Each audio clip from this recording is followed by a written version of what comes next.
Did you ever wish there was a way of being able to run your trailer lights when the tow vehicle wasn't hooked up? Maybe you just need to test the bulbs. Maybe you are redoing some wiring. Maybe you're just testing things. Or maybe you've got an enclosed trailer and you want to be inside with the lights on, but the tow vehicle isn't hooked up. I'm going to show you how I was able to do that. It's simpler than you think. Here's what you're going to need. A battery box, a 12-volt battery. I used a rocker switch so I can turn it on and off when I want to without having to disconnect the battery cables. Some marine terminals. Some wire with a fuse is preferable. Built-in inline fuse and some additional wiring. For the battery, since this isn't going to be trying to start a car, this actually happens to be an old battery. When I went and replaced the battery in my car, they had a $10 core charge. I kept my battery because I can't buy a battery like this for 10 bucks, and it suits the purpose. So that battery in a battery box, I placed the rocker switch on the outside of the box, and then because the box itself wasn't that rigid, I put another piece of plastic on there in order to make it a little bit more firm. And then I've got the switch inside, which has a positive and a negative. It's a 3-pole switch. And then I have positive going to positive post, the negative going to the negative post, and then I've got a positive and a negative coming out of the switch.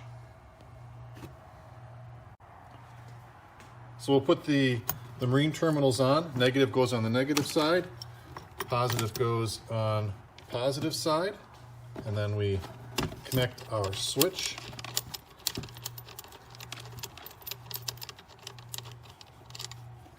Here's the positive wire on my switch. Happens to be the one with the fuse on it.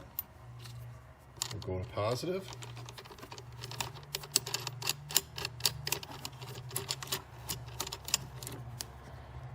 And our negative wire from the switch we will put over on our negative post. Make sure the wires, positive and negative wires, then coming out of the switch. Since I used red wire for everything, I color-coded this one with white so I know that that's the negative. I know this is the positive. Make sure that they're not touching, and then just test your switch. Then flip your switch, and that means you've got power. On your trailer, you have a connector. Could be a 4-pin, could be a 7-pin. This is a 7-pin because this trailer has got electric brakes. You'll notice there's a keyway at the top. This is the top of your connector. As you're looking at the plugs, this one is your taillight, this one is your ground. Now if I take those two wires that I showed you in here and I connect my positive to the taillight and my ground to the ground, I'm going to have taillights.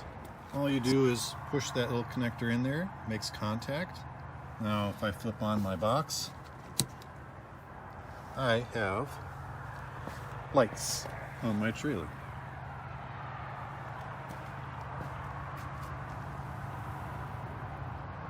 What about running the interior lights on an enclosed trailer so that you can go in there when the tow vehicle isn't hooked up?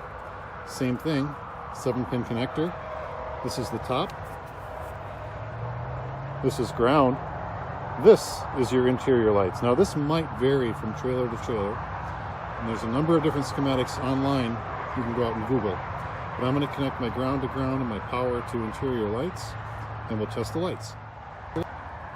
Here we are connected, and our box is on. And now inside our trailer we have lights. All done without having to have a tow vehicle in the vicinity.